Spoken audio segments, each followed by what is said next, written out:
Queridos ouvintes, como sempre, nós damos as boas-vindas a vocês em o nome de Jesus, com alegria do nosso coração, porque estamos tendo a oportunidade de explorar assuntos reais da vida diária e como a gente lidar com os problemas de sentimentos, de paixões e com a nossa vontade. Então, no programa de ontem, estávamos falando de como se pode discernir o que são os sentimentos do ser humano, daquilo que são as paixões e do que é a vontade do homem.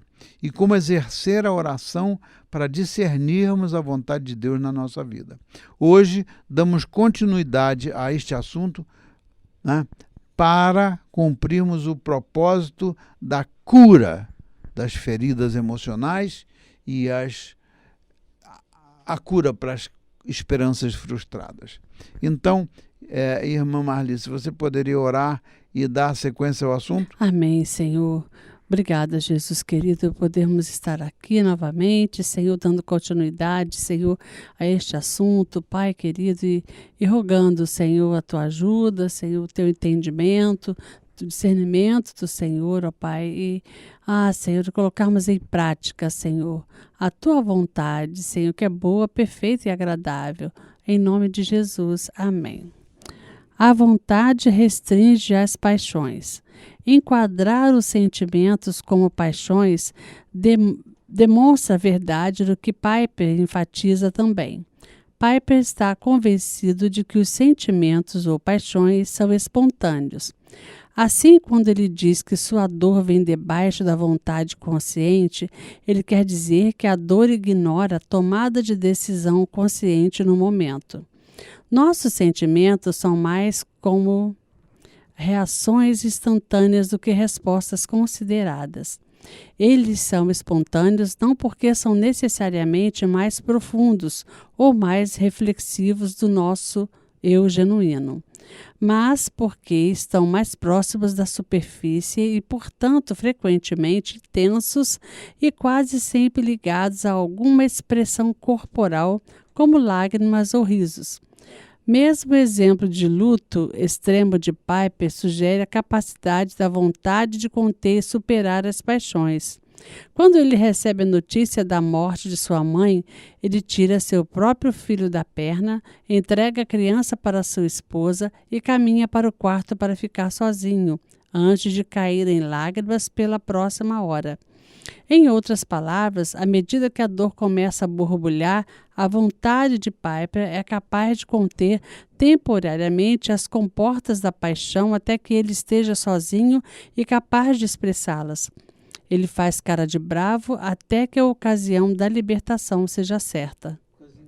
Coisa incrível, né? O pastor John Piper passou por isso, né? Quando ele tomou conhecimento da morte da mãe dele, eu imagino o turbilhão de coisas que surgiram na alma dele, na mente, e aí ele que estava com o filho no colo, entrega a criança à esposa para poder se recolher no quarto e ali ele expressar as emoções dele, os sentimentos dele pela perda da mãe e, mais ainda, a questão das paixões que brotam da alma da pessoa.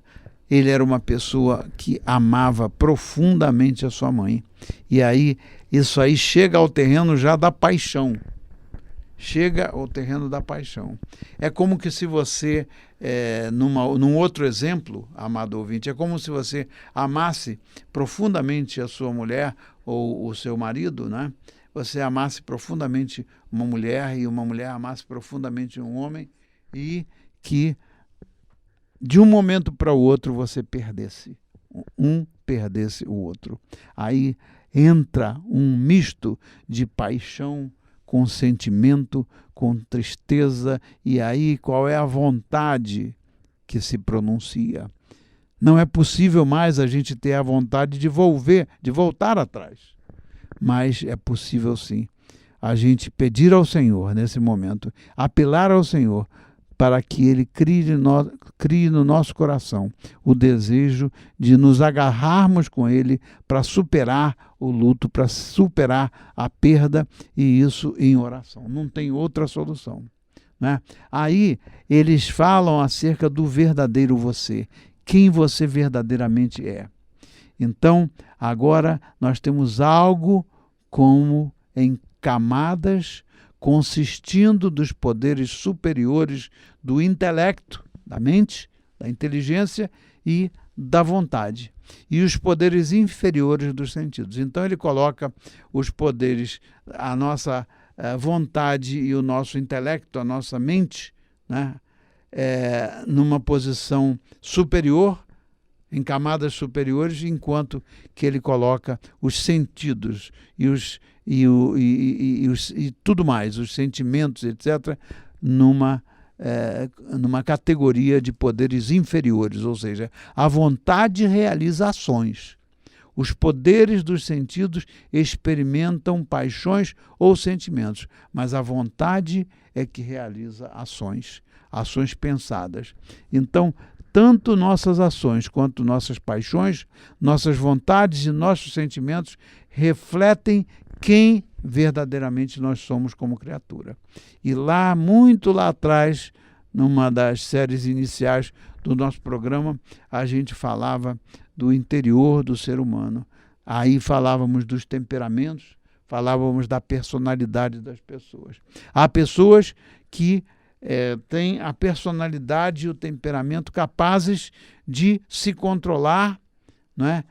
Aparentemente parecem pessoas frias, mas lá dentro você não sabe o que está acontecendo, enquanto que existem também outras pessoas cujo temperamento e a personalidade levam as pessoas a situações explosivas, né? Isso é a realidade da vida.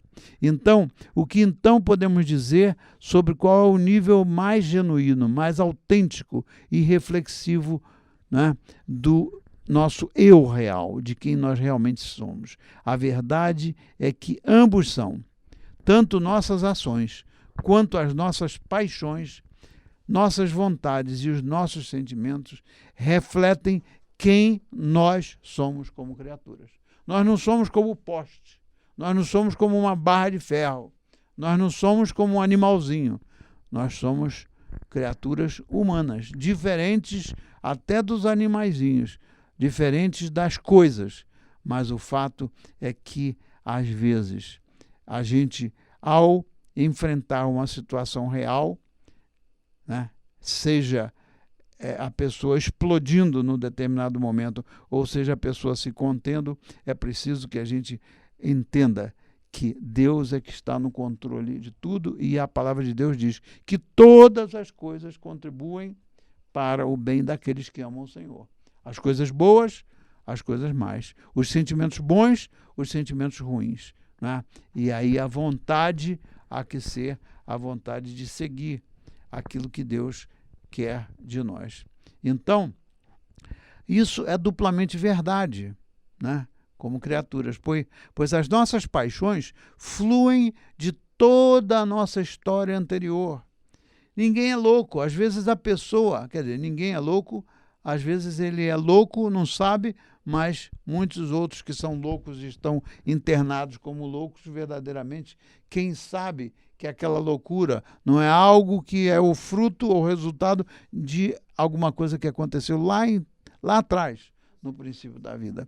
Então, às vezes, a pessoa tem uma reação explosiva a uma situação qualquer que alguém falou, você não sabe. Às vezes, nem a pessoa tem isso na superfície do consciente, mas é a explosão que acontece por causa de alguma ferida que está lá no interior da pessoa e que essa pessoa passou por alguma experiência ruim que a leva, num determinado momento presente, a explodir de alguma coisa que não é nem possível de se entender. E tem pessoas que explodem à toa, né? E tem pessoas que explodem à toa, né, sem ter a ver com alguma coisa que se passou lá atrás. Isso é importantíssimo, essa observação.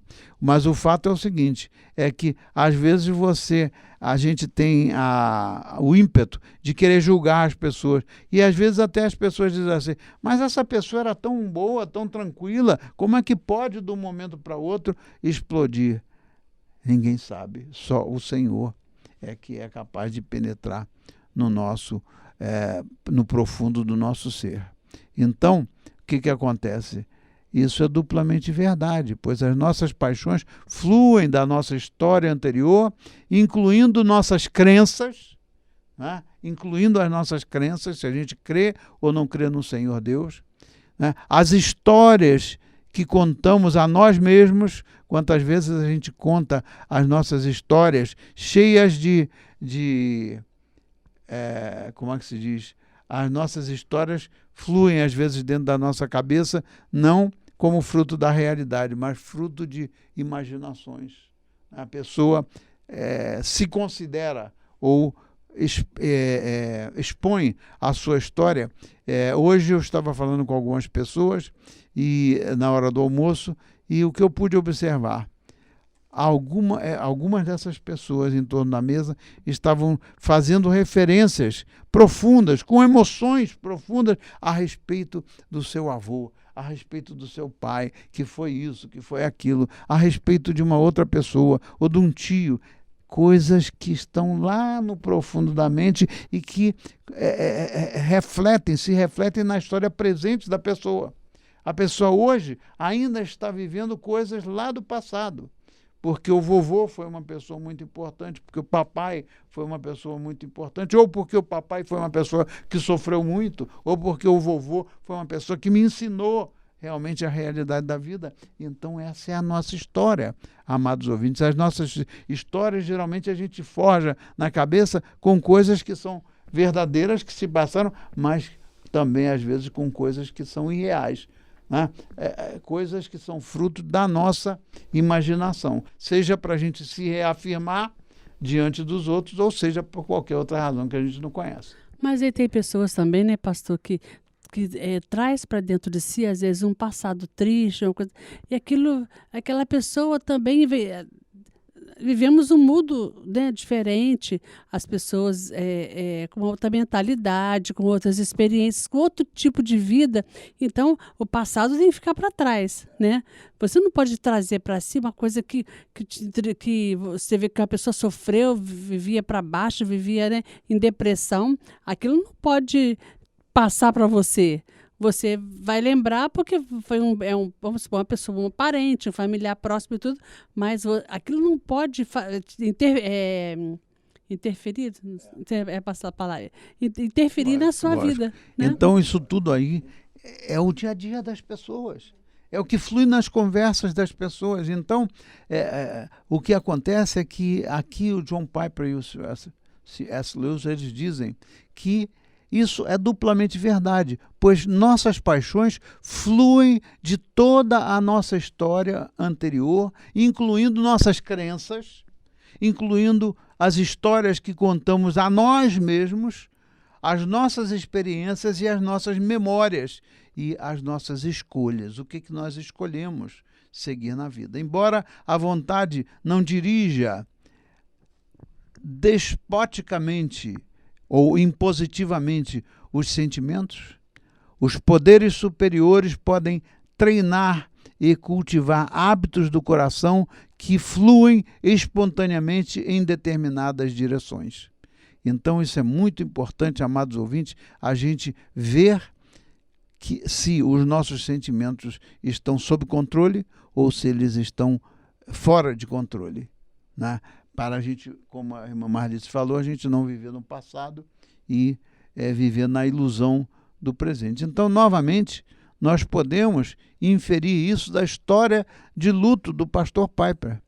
Embora ele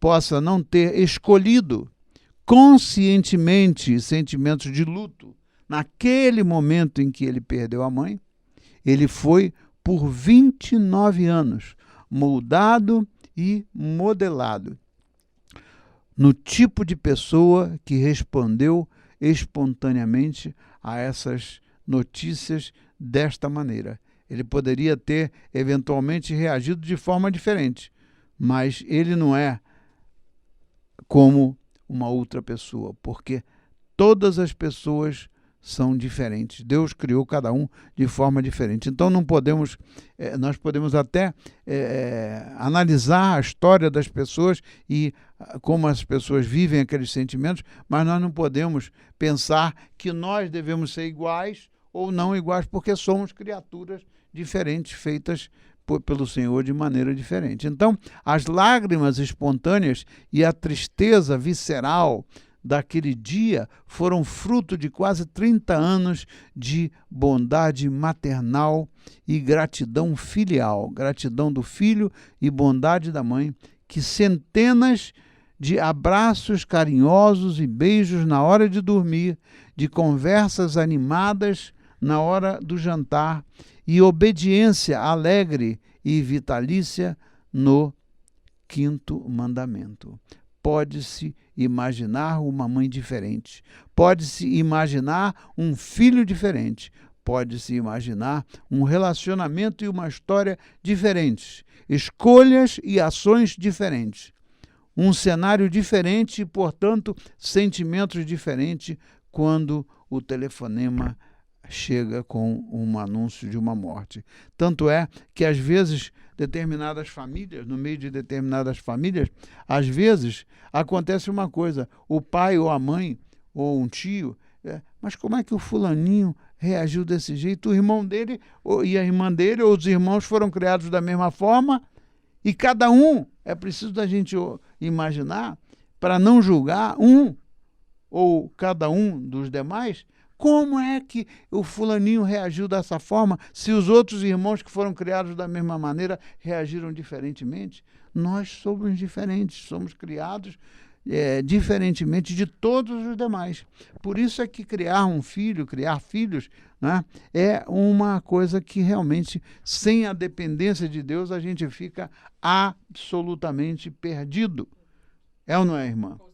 Absolutamente perdido, porque se você tem 10 filhos, você vai precisar de buscar a sabedoria de Deus para lidar com cada um deles do jeito que eles são e ensiná-los respeitosamente a que eles também, entre si, eles não queiram julgar uns aos outros e nem julgar aos pais ou aos avós ou lá o que seja, porque isso é o que falta às vezes no relacionamento diário das pessoas.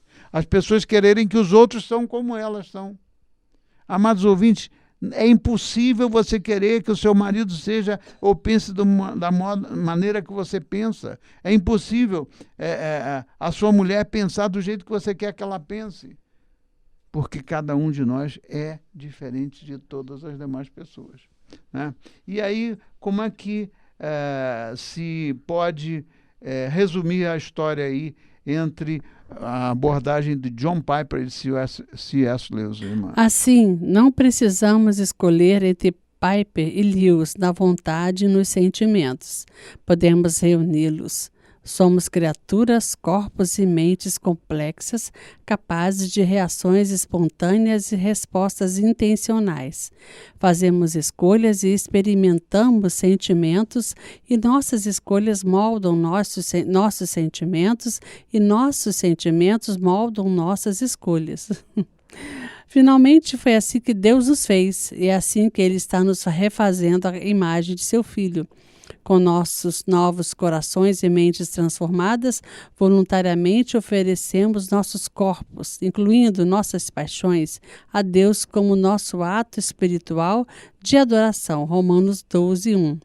E concluindo, nós nos despojamos do velho homem com seus desejos e práticas e nos revestimos do novo homem que está sendo renovado em conhecimento segundo a imagem de nosso Criador. Colossenses 3:10. Aí então, nossas ações serão tomadas sob o controle do Espírito de Deus e quando porventura falharmos, a nossa vontade despertada na mente será de pedir perdão a Deus. Que coisa linda, né? Então, resumindo tudo, o que acontece?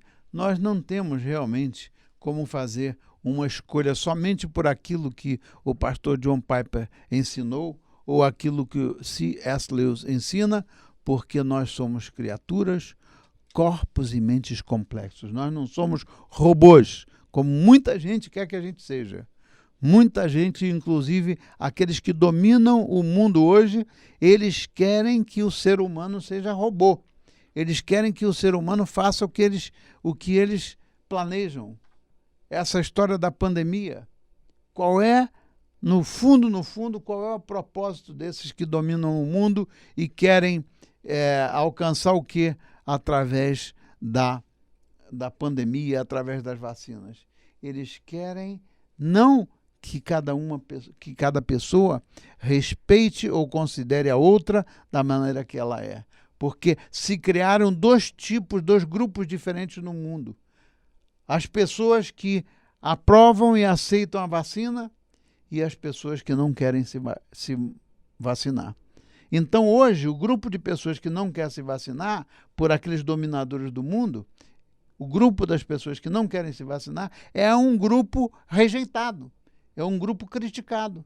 Por quê? Porque esse grupo tem discernimento e quer fazer alguma coisa de acordo com a sua crença, de acordo com o seu conhecimento e de acordo com a sua vontade. Enquanto que os demais, né, apavorados que estamos e somos por causa das ameaças da pandemia, então entram na onda de quê?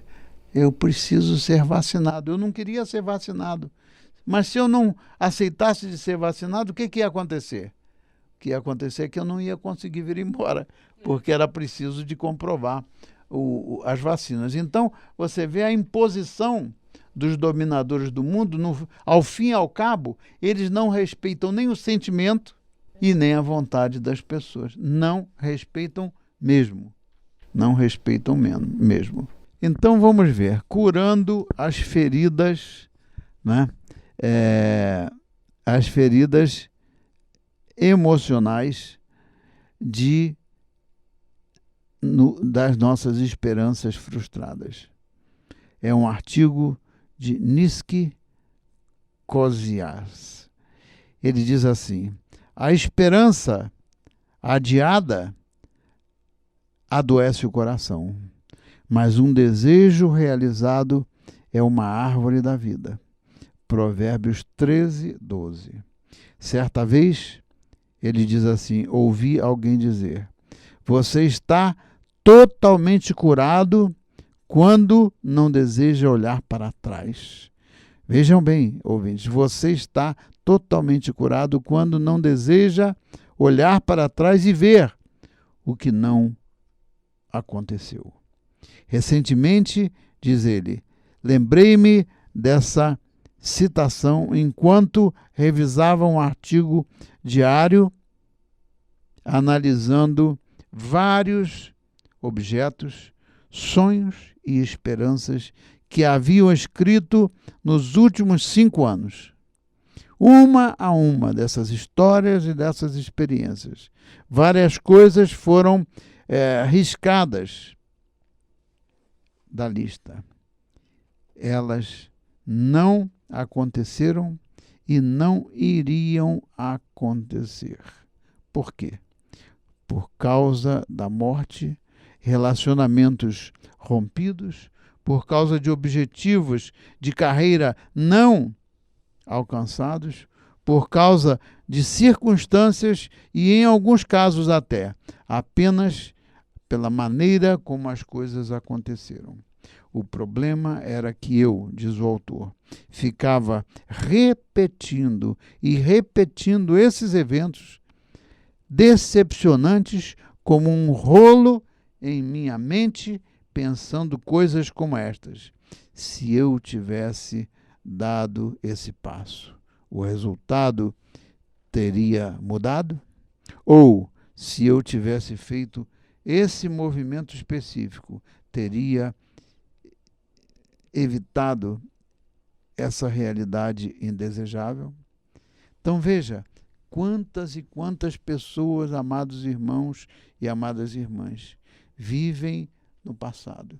vivem repetindo e repetindo aquelas coisas que eram da sua vontade de realizar, e as suas esperanças acabaram por serem frustradas. Então, qual é a solução? Qual é a solução, amado irmão e irmã? Será que é a gente querer que o nosso problema seja resolvido mediante a repetição das coisas, como que um rolo compressor passando sobre a nossa mente, né? E será que, dado esse passo de nós vivermos o presente com os olhos para o futuro, é o que vai nos transformar? Ou se isso é o que vai mudar a nossa vida? É importante a gente imaginar, amado ouvinte, que a realidade, seja ela desejada ou indesejada, ela é a realidade com a qual a gente convive no dia a dia da nossa vida. Então, não podemos absolutamente, amados irmãos, viver no passado como repetidamente falamos. E se eu tivesse falado sobre isso ou aquilo, alguma coisa seria diferente hoje? Talvez algumas pessoas diriam que isso é viver em um lugar de arrependimento. Mas, para mim, quando me lembrei da citação sobre olhar para trás e ver o que não aconteceu, percebi o que realmente era esse processo de pensamento. Era a minha esperança não realizada no passado. E eu não conseguia parar de olhar para aquilo. Para ser honesta, eu estava vendo a dor das minhas esperanças não atendidas através das lentes espirituais erradas. Minha alma se sentia doente por decepções passadas e pensei que se aceitasse as decepções estaria perdendo a esperança. Algo dentro de mim ansiava que o próprio Deus reescrevesse o meu passado e corrigisse todas aquelas esperanças não atendidas. Eu queria meu momento de Lázaro, João 11, uma ressurreição milagrosa de todas essas coisas na minha lista. Eu não sabia o que fazer com meus muitos sentimentos sobre minhas esperanças não atendidas, até que comecei a estudar o versículo-chave de hoje, Provérbios 13:12. A esperança adiada adoece o coração, mas o desejo realizado é árvore de vida. Provérbios é um livro de sabedoria. O capítulo 13 está cheio de passos práticos para viver uma vida piedosa. Alguns estudiosos da Bíblia acreditam que o versículo 12 se refere ao anseio que temos pelo céu, onde todas as nossas esperanças não satisfeitas não existirão mais. E a palavra hebraica para esperança aqui neste versículo significa expectativa. Deus se preocupa profundamente com as esperanças ou anseios que temos, mesmo os menores. Lucas 12:7. E até os cabelos da vossa cabeça estão todos contados. Não temais, pois mais valeis vós do que muitos passarinhos. Mas Deus não nos promete que todas as expectativas que temos aqui nesta terra serão cumpridas da maneira que acharmos melhor. Coisas acontecerão em nossa vida que levarão à decepção. Talvez você esteja pensando em algo hoje que parece injusto, errado, doloroso, ou em uma esperança ou expectativa não atendida. Tendemos a colocar band-aids emocionais nessas esperanças não atendidas e o descascamento desses band-aids é doloroso de se pensar. No entanto, as feridas emocionais permanecem e muitas vezes começam a aparecer das formas mais improváveis. As lágrimas que parecem surgir do nada, a falta de vontade de orar, o revirar de olhos quando alguém reclama de algo que tem e que esperávamos, tudo isso alimenta as tristes experiências do passado. Vejam só, quando aceitamos que o passado não foi como nós esperávamos ou sonhamos, não é um fracasso. Na verdade, é uma das coisas mais saudáveis que podemos fazer por nossas almas. Isso nos liberta para começar a olhar para frente e ter esperanças novamente em relação a toda a bondade que Deus ainda tem para nossas vidas. A palavra de Deus diz que todas as coisas contribuem para o bem daqueles que amam o Senhor. Aprendi que o primeiro passo para curar a ferida emocional das esperanças não atendidas é aceitar o que é, analisando friamente o que poderia ser pior se nós tivéssemos conseguido realizar nossos planos e hoje estivéssemos em situações irreversíveis. Então vejam, amados irmãos, isso aí é algo essencial, é algo importante. Nós não podemos imaginar que, se você está pensando que algo hoje lhe parece injusto, que algo hoje lhe parece errado ou doloroso, ou em uma esperança ou expectativa não atendida, é como que você querer colocar um band-aid nas suas expectativas emocionais e procurar fugir, escapar da cura emocional e da cura espiritual. Então, nós vamos continuar esse assunto no programa de amanhã e vamos orar, não é, irmã? Seja exaltado e agradecido o teu nome, ó Pai querido, de tudo que estamos falando até agora, Pai. Ó Deus, muito obrigada, Pai querido, continua conosco, em nome de Jesus, amém.